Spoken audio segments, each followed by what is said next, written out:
Welcome to the BYU Family History Library webinar series. We're glad you could join us today. I'm Olivia Yturralde. I'll be your host for this webinar. If you have technical difficulties during the webinar, please use the chat box and address your concerns.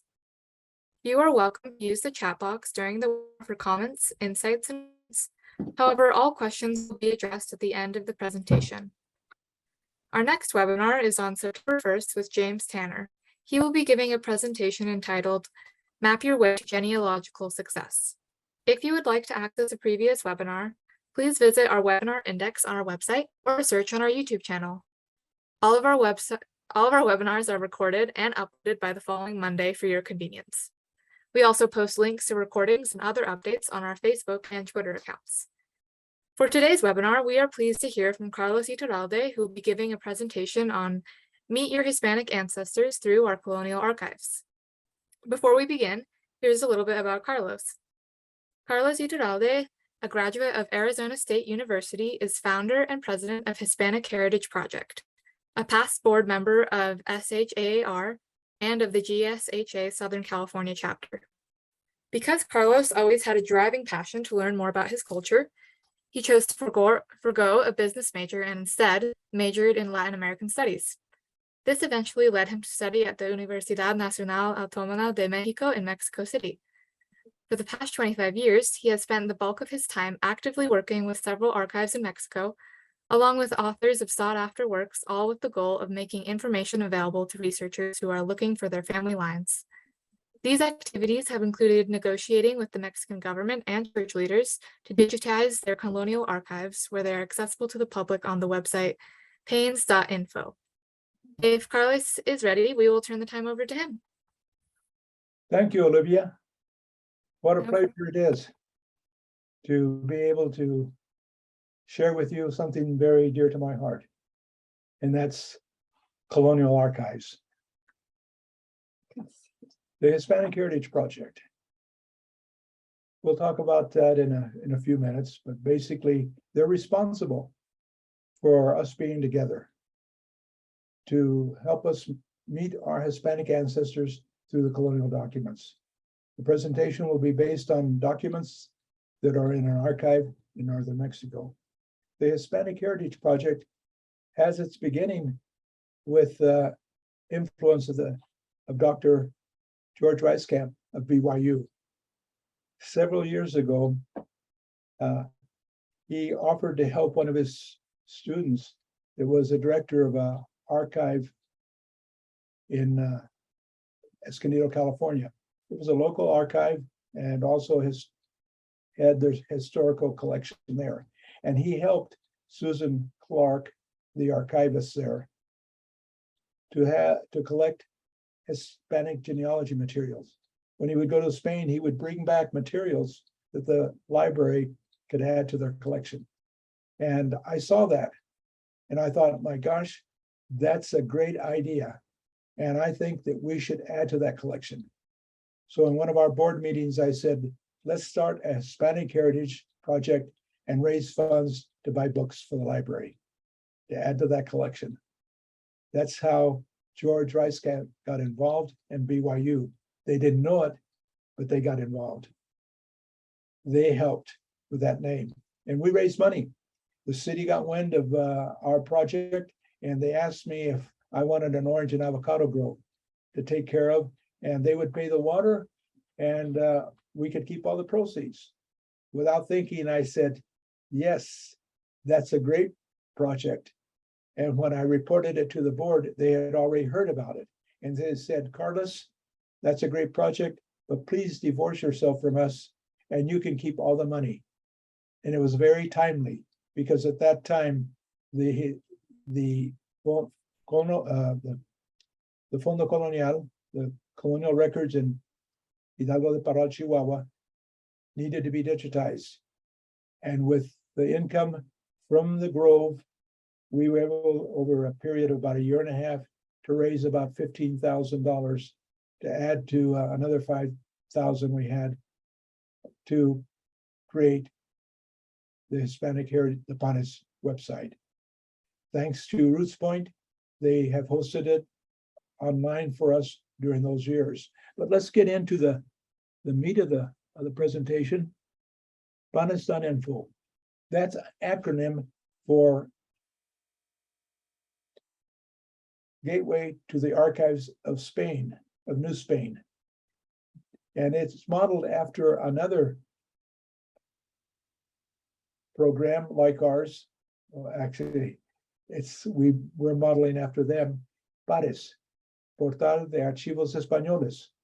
That was started about, in the late part of 1800, 1900, and in Spain by a fellow that had a foundation, a very wealthy individual. And he started that project.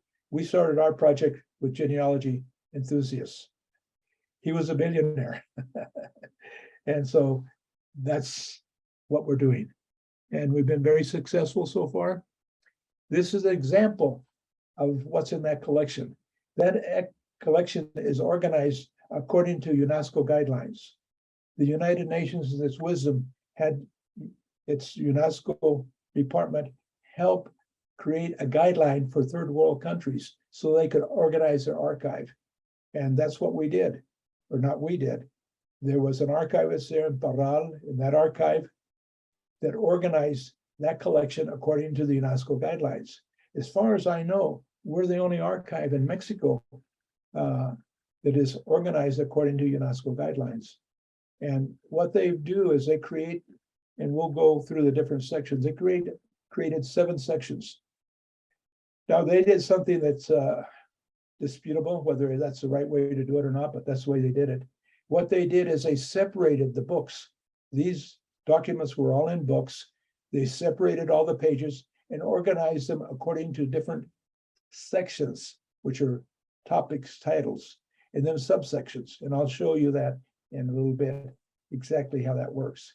But when a document was image digitized, it had a page attached to it like this that gave a description of the document and its inventory number. Each document or each collection of documents had an inventory number. The Archivo General de Nación assigns archives a logo of numbers, of letters in this case. AHMP is their unique description of their archive. So when researchers research our collection and want to reference it, all they have to do is put that inventory number, and that will tell a researcher what archive that document appeared in and what collection of documents it appeared in the archive, and then the archive number. And they'll go directly to that, and then they can click on it and they'll see what you see right now. And then they can continue to go from there and see the complete document. It has about 160,000 documents and about 380,000 pages. So there's a lot of information there. It was originally microfilmed by a group in Arizona under the direction of Arizona State University, and they created 360 reels of microfilm that were in the Riverside, University of Riverside, close to where Dr. McKay originally lived.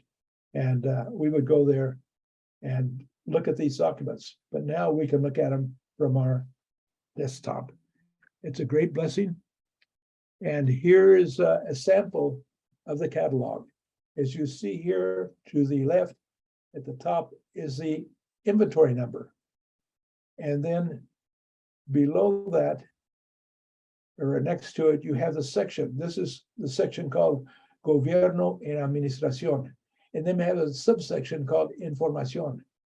And then you have the place where that document was originated, the date it was originated, and then has a description of the document, where researchers can tell whether or not there's information of interest for them.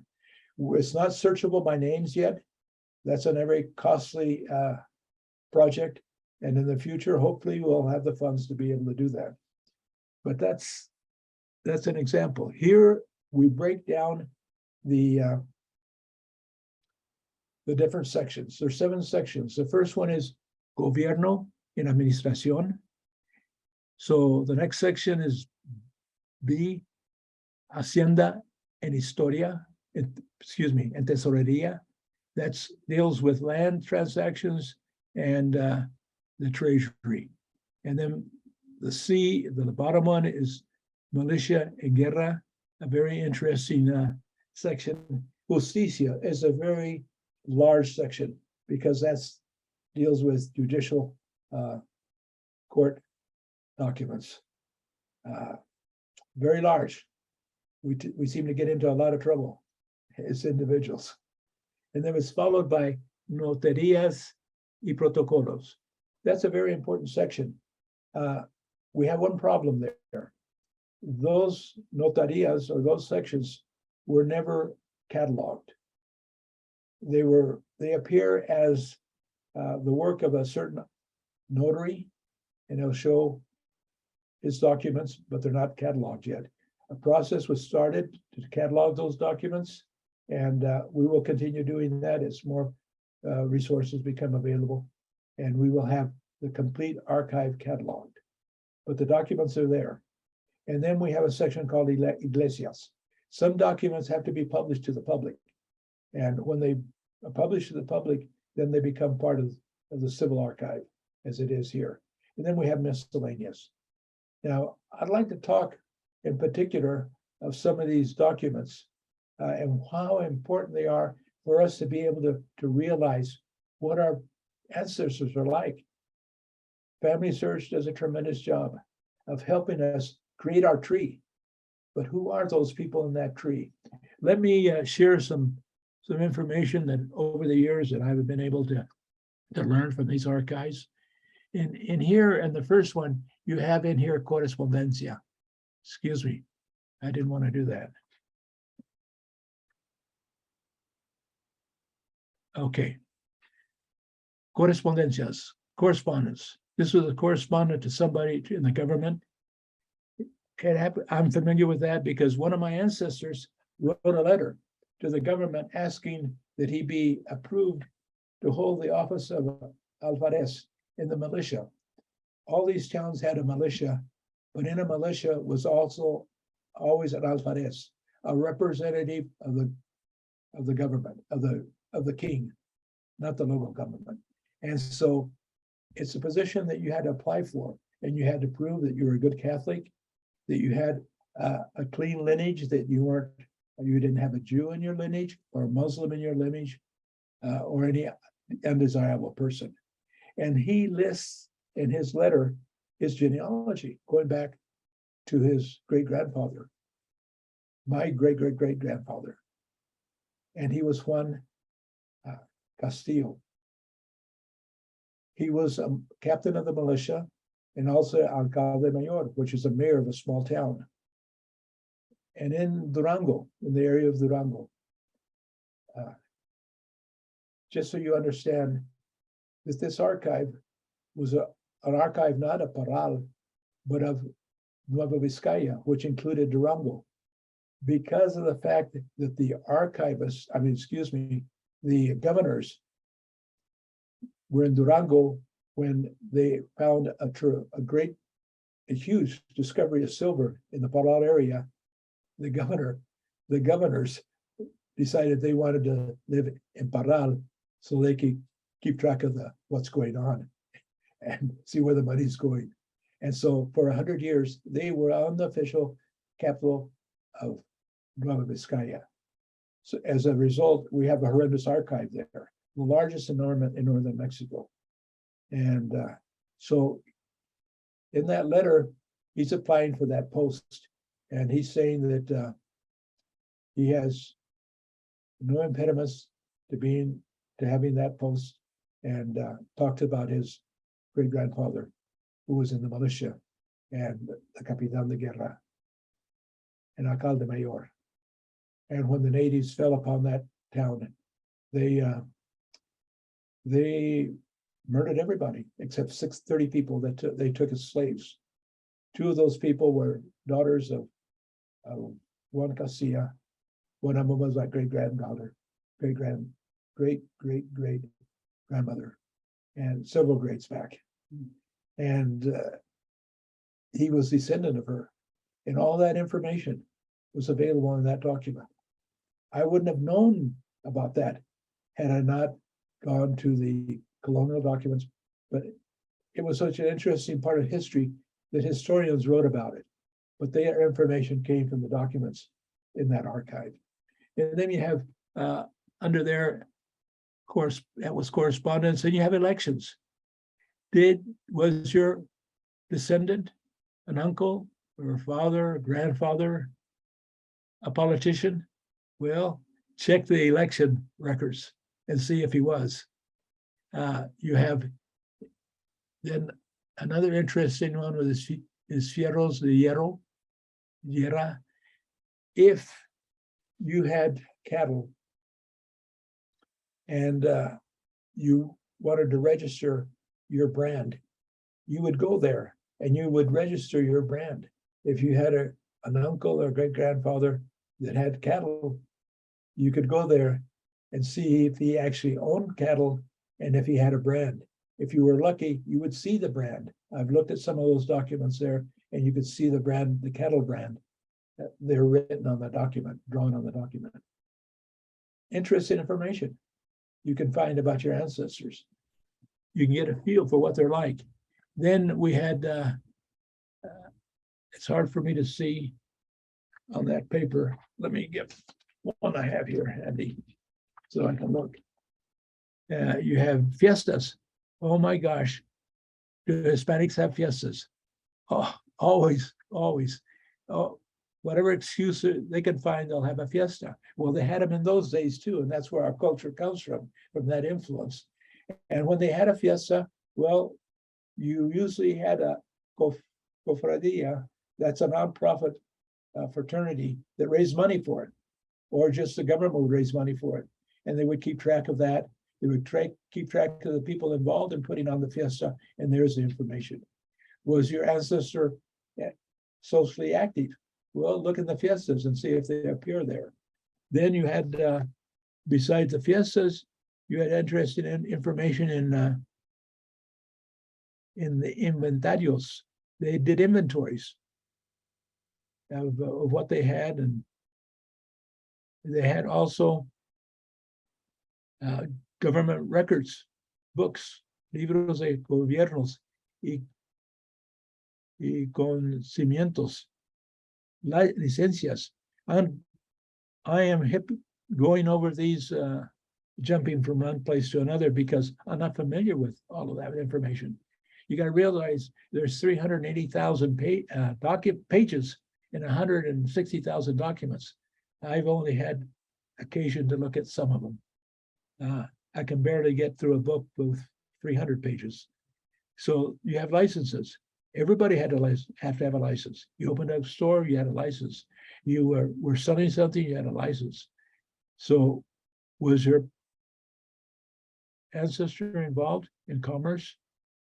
You would find a license there and information on him. And you have minas and terrenos. That had to do with land and mines. In the 1700s and early later 1600s, mining was very important industry in Mexico. Very, very important. If you want to become rich, you become a miner, and hopefully you'll strike it rich and you'll have a lot of money. One of my ancestors that appears in all the records here, I won't mention any in particular, but he has a great history. And in the records, you can tell that he amassed a great wealth. He's one of my heroes. He came to Spain as from a noble family, but he wasn't the firstborn son. Consequently, he had no money. And he did something that Spaniards do not do. He got a menial job. That's unheard of for a Spaniard to do that. And it was being a night watchman in a mine. And why would he do that? Take a job like that? Because he wanted to know the workings of a mine. And so he learned. He learned how a mine operated. And then later on, when a position was open in Parral for an assayer for the king, he applied for that position. The fact that he had some connections helped, and the fact that he knew about mine operations helped also, and he got that post. And while he was there, he invested in some mines, as he received a portion of the money that the king received. And from there, he began buying land. Until the end of his life, he had 1.3 million hectares of grazing land, owned several haciendas, and had 160,000 head of cattle and 80,000 sheep on that land. He was the wealthiest man in Nueva Vizcaya in the late 1600s. So that's very interesting. I would have never known that information had I not learned about the archive and people that wrote about the documents that were in the archive. So you go on, mining and cattle was, and land and cattle was all very important. And then we have patrones de poblaciones. These are censuses. We have a lot of censuses, and we have a volunteer, Sylvia Fernandez Magdalena Fernandez, that has created a tremendous amount of censuses, indexed them, and they're on our website. The website, if you enter it and you go to search, you'll have all of the Mexico, because there's other nations involved that we'll eventually get into because they're part of New Spain. And you go to Mexico, and then you go to the states, and you hit Chihuahua, and then you can go to the municipalities, or you can see all the little towns where we have all these censuses. And that's important. If you're looking for somebody and you're trying to find them, maybe you'll find them in a census and you'll know what town they're in.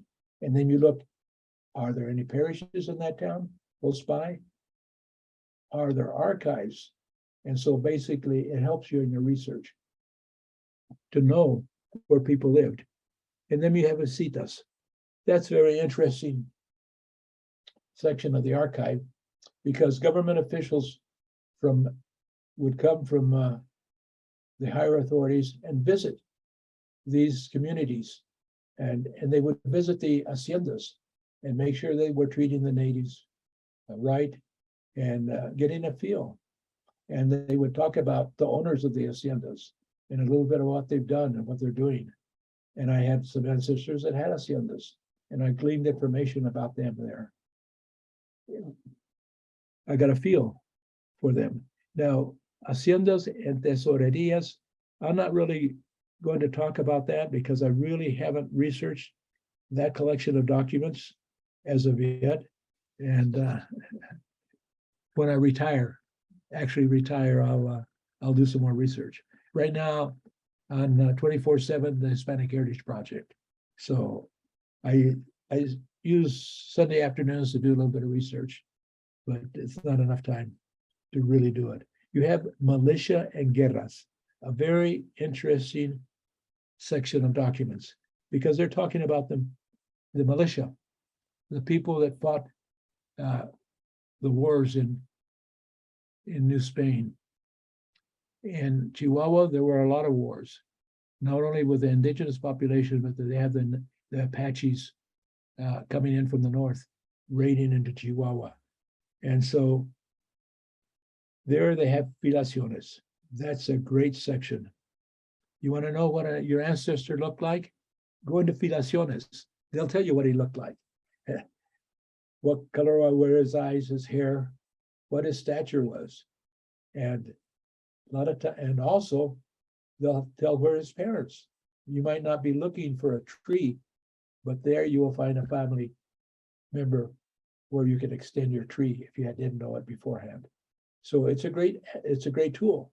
I had several ancestors that were in the militia and appeared in filaciones. They have, besides that, they have juicios militares.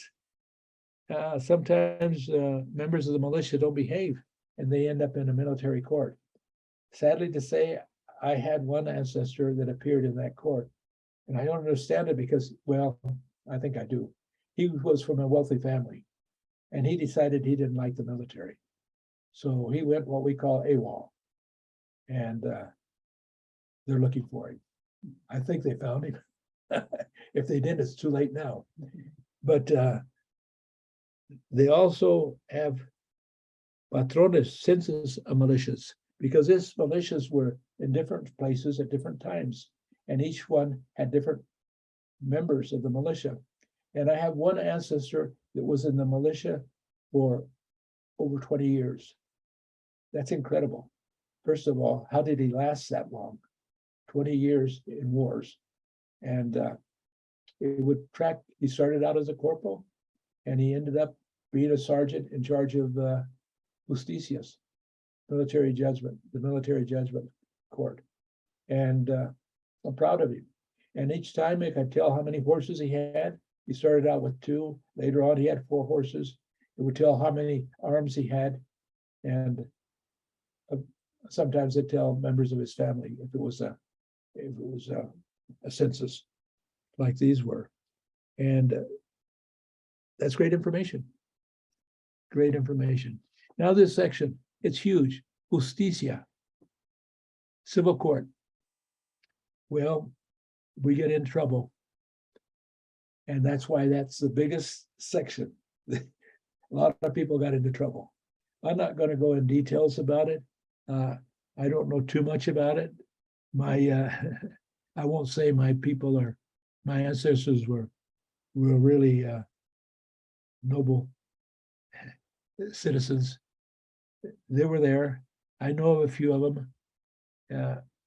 There's just some items there.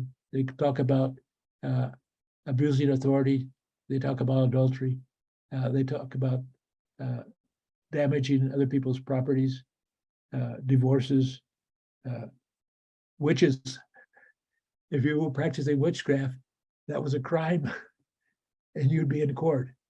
And I don't know, I need to check on that. It'd be interesting if I had some ancestors, women that were witches, and there you had men that were also practicing witchcraft.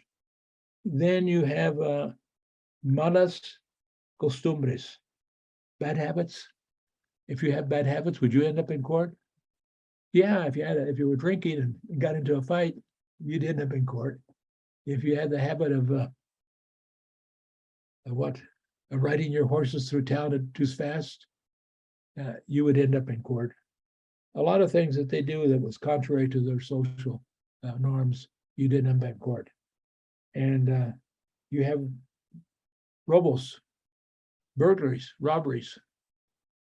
And then you have a very interesting one. This sort of embarrasses me. Robos de ganados. Cattle rustlers. When you have so many cattle in an area, and the Indians would steal part of them, I guess Mexicans in the community could steal a few and not get caught. And that happened. They weren't direct ancestors, they were cousins. Thank goodness they weren't aunts, they weren't uncles, but they were cousins. And the astonishing thing is, everybody knew they were stealing cattle. I guess they couldn't prove it, but they were doing it for 3 generations. A father, his son, and his grandson would all be involved in cattle rustling. And the worst of it all, they lived in a town where the mayor was a great uncle of mine. He was protecting them. I don't know if he was protecting them or they hired him. Whichever the way, it was a bad situation. But that's human nature. In cattle country, that's very common. It was very common in the frontier days of America. Now let's talk about another interesting area, notarias and protocolos. Protocolos are the documents that the notaries create. We have here a system called county recorders, where the county recorder doesn't necessarily create documents, but he records the documents. And once he records them, they become legal documents recognized by the law.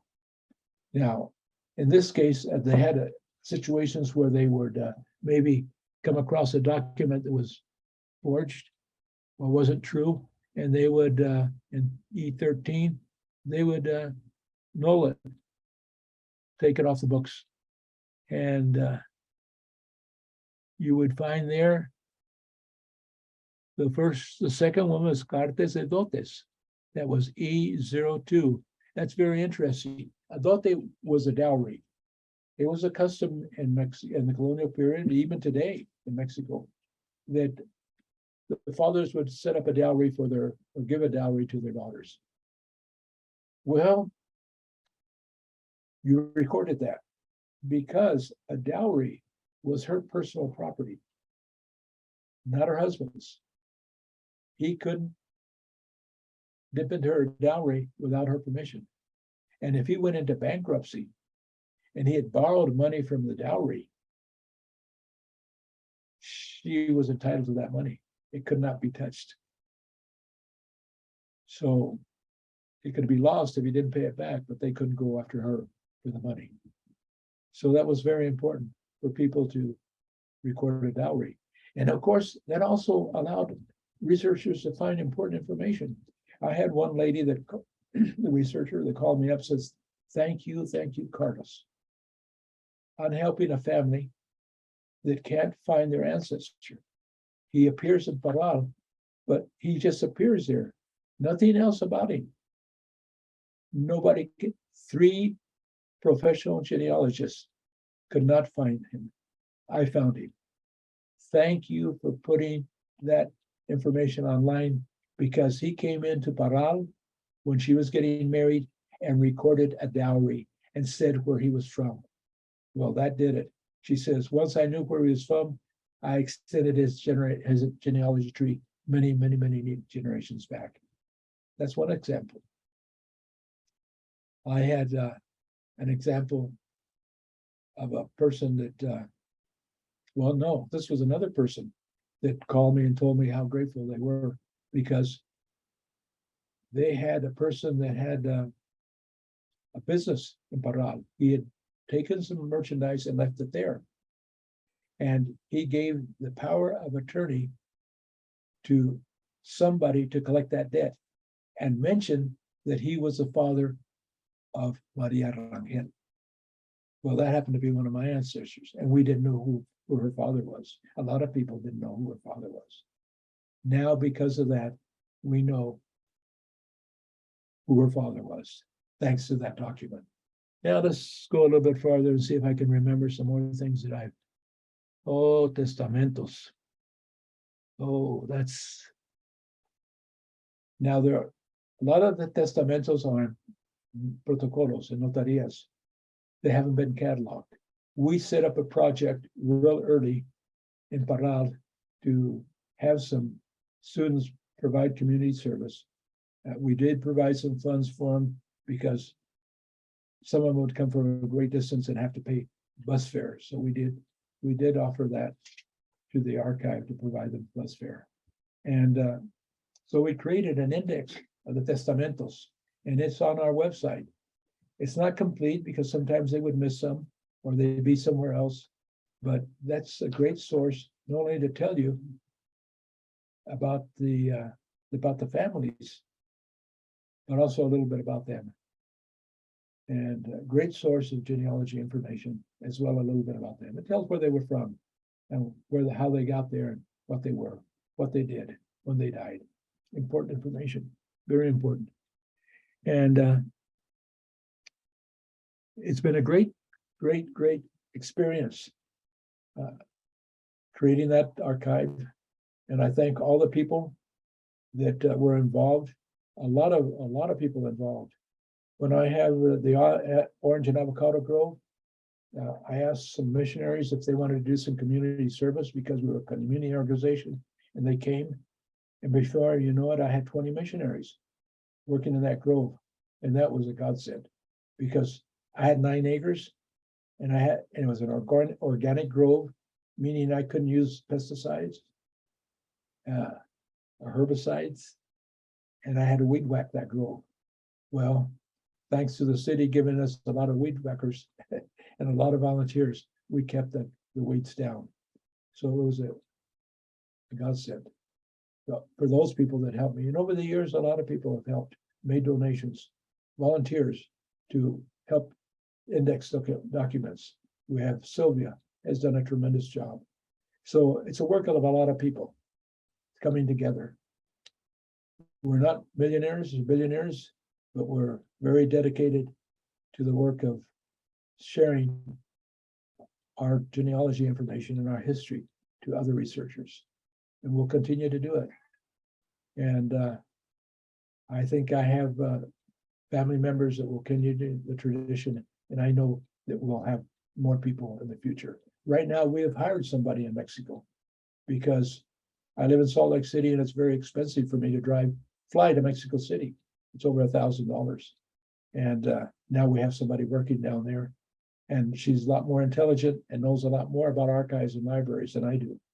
She's a doctor. We have another doctor that's helping us, that's on the board. She's a researcher in the Universidad Autónoma de Baja California. Great person, helps us. And we have other people on our board. Well, I told you about the person that's has a TikTok. We have another person from a genealogist, professional genealogist, or not a professional, accredited genealogist. And she lives in Mexico, in Salt Lake City. And a tremendous help, Ada Nelson. Tremendous help in our efforts. I came here because of the fact that I hoping I would find help, and by golly, I found help, and hopefully I'll find more help. There's going to be a student from BYU starting an internship with us, and we're going to put her on our project, and hopefully you'll hear about her in the near future. And we appreciate Brigham Young University for what they do to help promote family history. And appreciated that they took on George Rice-Camp as a professor. I thank you very much and hope to hear from you in the future. If you have any questions, you can answer them. You can ask them now, or if you have any needs, go to our partner's website and you have a contact button there. Hit that button and you'll have our email address, and email us. Now, one of the things that you should know, that it isn't this easy to research an archive, because there are some places that don't have archives. What you need to do is go to this site. It's called Archivos Históricos, down at the bottom. And it lists all the historical archives in Mexico. So when you find a town that you're researching to, not having any luck, find and see if there's an archive, and then see what that archive has. And they might not be helpful, but it could be that they have an archive, and it could be that it's digitized and online. In Aguascalientes, theirs is online. Durango is online. It's a much smaller colonial archive, but they have a bigger modern archive there. So go to those sites. If they can't help you, you need some more help, contact us. We'll help and guide you. May you have success in your research. And thank you for listening. Good luck. All right, so if anyone has any questions, they can type them in the chat or the Q&A section. Wait a couple minutes, and then we'll close. Thank you so much, Carlos. You're welcome. Okay, somebody raise their hand. I just want to know, how do you actually get into those archives that you were actually showing us? That is one archive in Hidalgo de Parral, Chihuahua. You'll go to our website, panes.info.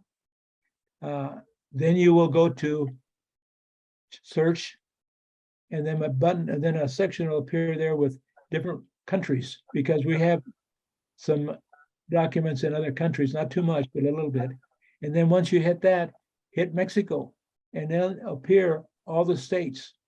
And then you hit Chihuahua, and then you would go to the city where you're researching. If it's another state other than Chihuahua, I don't know. A lot of the archives are there. That's where you have to contact us, and we'll help you find an archive if one exists. Does that answer your question? I hope so. Yes, it does. Thank you. You're welcome. Thank you so much for joining us today. We hope you will join us for our next webinar, which is on Thursday, September 1st with James Tanner. He will be giving a presentation entitled Map Your Way to Genealogical Success. A recording of this webinar will be made available next week. You can view that on our YouTube channel or on our website. If you have any comments or questions, you can always email us at fhl_webinars@byu.edu or follow Facebook and Twitter. Thank you and have a wonderful week.